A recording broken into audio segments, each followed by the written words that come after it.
tudi z naše strani Slovenske ljudske stranke.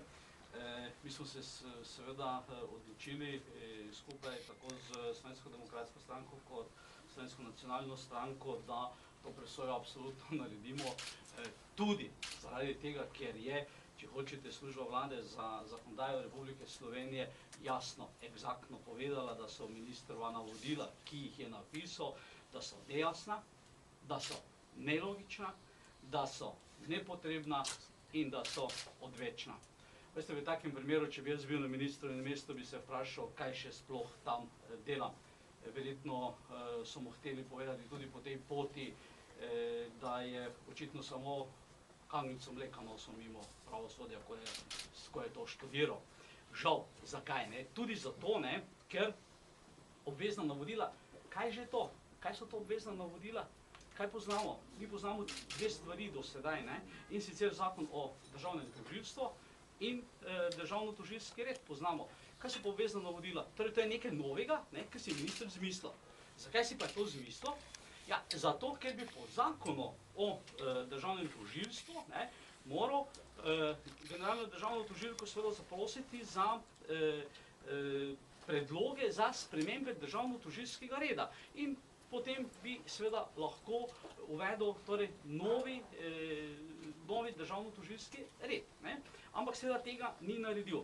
Kar se pa tiče teh navodil, ki jih je izdal, je celo trikrat generalno državno tožilko poprosil za mnenje in ga tudi dala. Četrtič, ko pa jih je izdal in ko mu je služba vlade Republike Slovenije za zakonodajo povedala tisto, kar sem prej že naštel, torej da je odvečna in tako dalje, pa seveda tudi generalne državne tožilke o tem ni obvestil, kaj šele, da bi jih dal v pregled. No in kaj je tako spornega v bistvu pri teh navodilih, ki so torej nezakonita in v nasprotju z državno-tožilskim redom. Veste, najbolj sporno je to, da, ali pa katastrofa teh navodil je ta, da zahteva od vodja tožilstva, katerega koli že, da se sopodpiše, če bo državni tožilec zavrgel neko zadevo. To pomeni, da ne bo šel z njo naprej na sodišče. Torej, s tem bo v bistvu tam manjši, torej nižje dole, bodo dobili bistveno večjo moč, odgovornost pa se preloži na onega, ker preko teh navodil enostavno zahteva, da vodja katerega koli tožilstva pač to podpiše.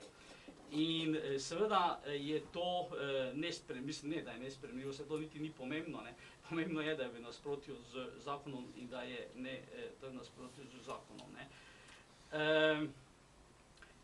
In še nekaj, kaj sedaj pravzaprav politično iz tega vse skupaj izhaja, da očitno hoče LDS, tako ker pač obvladuje policijo, notranje zadeve, obvladuje sodstvo preko Zalarja, in seveda sedaj bi še radi tožilstvo, če ne more preko vrha, pa od spodaj navzgor. Tako da bo še bolj veljala dvakrat pravna država, žal.